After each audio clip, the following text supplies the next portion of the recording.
Hello everyone and welcome to the only YouTube channel recorded directly from a floating city in the sky, Ben Plays Games. Today I want to talk to you all about Bioshock Infinite and why I think the first 30 minutes are so spectacular and raised my expectations so high before everything else turned out to be a little bit pie in the sky. So fire up your old timey blimps and let's float up to Columbia to have a closer look.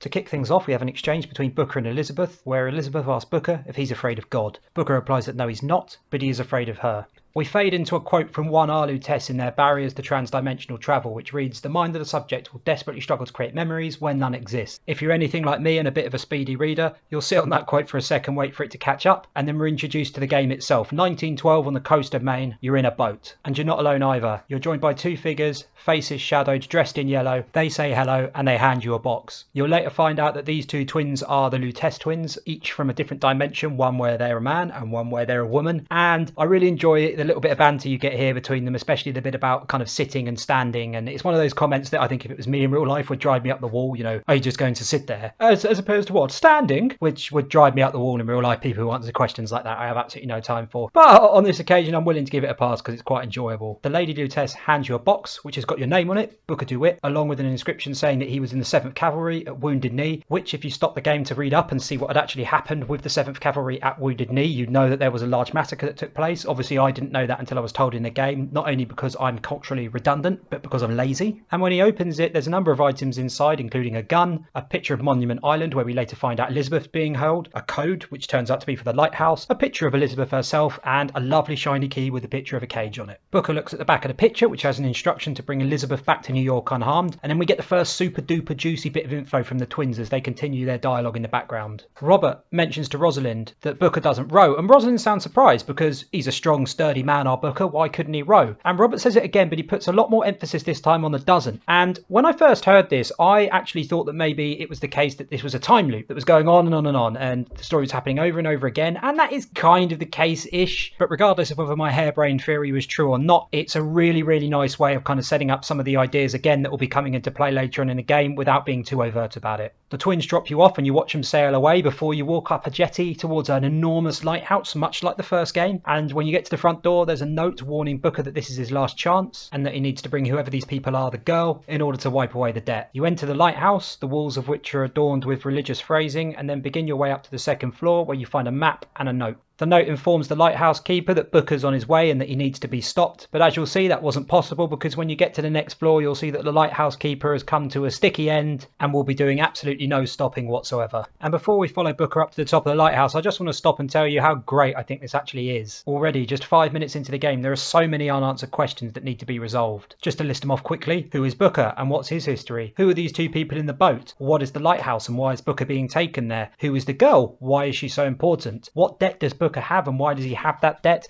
And why does it seem like there's two parties involved with Booker, one trying to help him and one trying to hinder him? And finally, perhaps the biggest question, what on earth is going on with this whole time-loose, multiversey, timey-wimey thing? But we've got plenty of time to worry about that. The game's only just got started. So Booker gets to the top of the lighthouse where he takes out the code he found in the box earlier and enters it into some bells on the outside of the lighthouse. Suddenly, the sky turns red. There's a very, very loud noise over and over again. And after a few seconds of that going on, Booker is given access to a chair which he straps himself into. He doesn't even have time to say, "Core, blimey, I've got a lot of questions," before some rocket boosters kick in and he's suddenly thrust straight into the sky. Booker DeWitt's fabulous lighthouse rocket takes him straight into Columbia where he gets out, and you're given more information about the Prophet, Comstock, who runs Columbia, as well as his wife and the child they had, who is apparently the key to the future of the city. Once Booker's finished making his way through this inner sanctum, you stumble across a priest whose first words to you are, "Is it someone new?" which is a lovely little throwback to the first words you hear from a character you can actually see in the intro for the very first Bioshock. You go through a particularly aggressive baptism and wake up in Booker's office in black and white, because hey, why not? There's a banging at his door, with someone on the other side calling for him to bring them the girl to wipe away the debt. Booker walks towards the door, opens it, and is left facing New York, which is under assault by ships from Columbia. Booker has a brief moment to look at it before a rocket flies in his direction and he wakes up in a pool of water. You make your way past a number of Comstock's followers who are spouting religious hyperbole, open a door, and the city opens up to you proper. What a sight to behold it is as well. I'm not particularly talking about the graphics or anything on this occasion as it's not a review, but it's so colourful and lovely compared to the original Bioshock, which was dank and disgusting and lovely in its own way, but it's a nice change seeing as they've gone from one city to another. You continue making your way through Columbia Columbia and walk past a parade, which again is talking about the prophet, his wife, and their daughter who is destined to save the city. And now there's a whole set of new questions to go along with the ones we had in the lighthouse. Who is Father Comstock? Why is he a prophet? Why is his daughter destined to save the city? And hold on to your hats, ladies and gentlemen, because we've got even more questions coming up. Booker continues his way through Columbia and eventually he stumbles across a barbershop quartet. Who doesn't love a barbershop quartet? But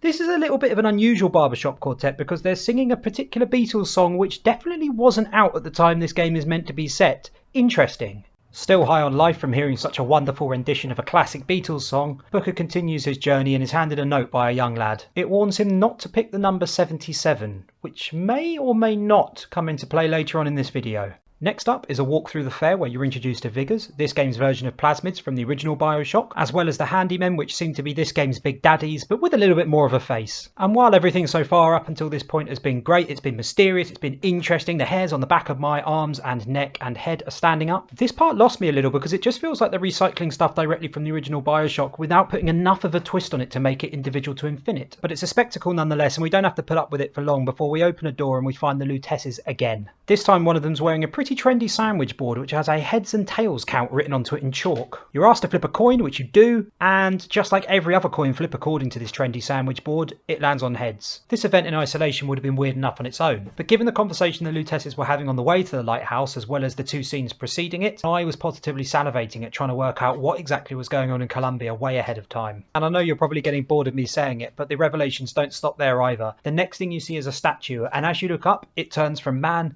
to woman. A little bit strange. As he continues his jaunt through Columbia, Booker notices a sign in the distance which warns of the false shepherd, who has a mark on his hand with the initials AD. Booker holds up his hand and notices he has those very same initials himself. And that mark comes into play pretty quickly as Booker arrives at what is undoubtedly the world's most racist raffle, refuses to throw a ball at an interracial couple, and is promptly identified as the false shepherd himself. What follows is a fairly long and boring combat sequence where you get used to the controls, you bash a few people on the head, sometimes even actually bash their heads off, which is maybe a little bit too much to be perfectly honest, given it doesn't really need that kind of violence. After murdering what may well be half of Columbia's police force, you eventually meet up with the Lutesses again in a bar. Booker asks why they're following him, but they accuse him of following them. It's unclear who's telling the truth, and I love that. What follows is more fairly boring shooty bang bang sequences, a fight with a man who can turn into a murder of crows, who drops a figure called Murder of Crows, an introduction to the Skyline sequence, and finally a video message from Comstock himself who tells you that he knows all about your past and what's going to happen next. He then appears in person, which I just want to stop on for a second. You know in James Bond films when the baddie catches James Bond and they don't kill him, and I know this is a joke that's been made in Austin Powers by the way, why is Comstock appearing in person here? Why would he put himself in any danger when he could just sit safely and just chill and say kind of weird cryptic religious things? I don't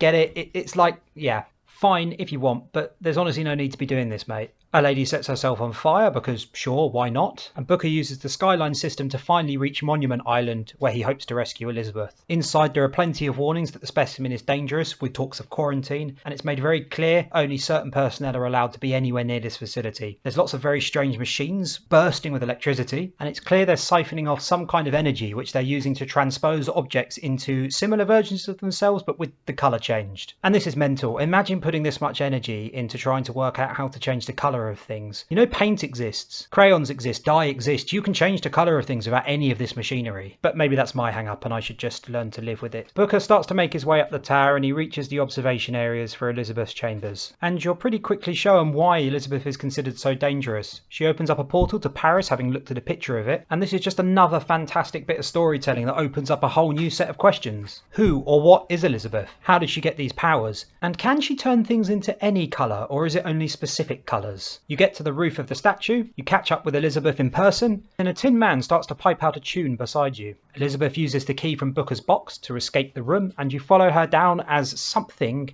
attacks from the outside. You eventually get a look at the creature in question, and it turns out to be some kind of big daddy looking bird thing, and then you attempt to make your escape via the skylines. And while we're watching Booker and Elizabeth travel down the skylines, I want to end this by talking about why I've made this video. There are so few games that get their introductions right, and Bioshock Infinite absolutely nails it. If you want audiences to be interested in your video games, this is the kind of richness and depth of storytelling you should be aiming for early on. There are probably 100 questions I could think of if I wanted to sit here and write them down, which I won't because, as I said before, I'm lazy, and it's just something I'd like to see in a lot more games, to be perfectly honest. There's just something special about Bioshock Infinite with the element of mystery that it introduces, and while it doesn't follow through on that later on, I think this game can be considered a crowning achievement simply for this first half hour. It is absolutely magnificent. Thank you everyone so much for watching another one of my videos, and please go and play the first half hour of Bioshock Infinite again yourselves to remind you of how wonderful it is. If you liked what you heard and saw, then please hit the like and subscribe button, and if you didn't, then do it sarcastically anyway. Please leave any questions or comments down below, I'd love to hear from you all.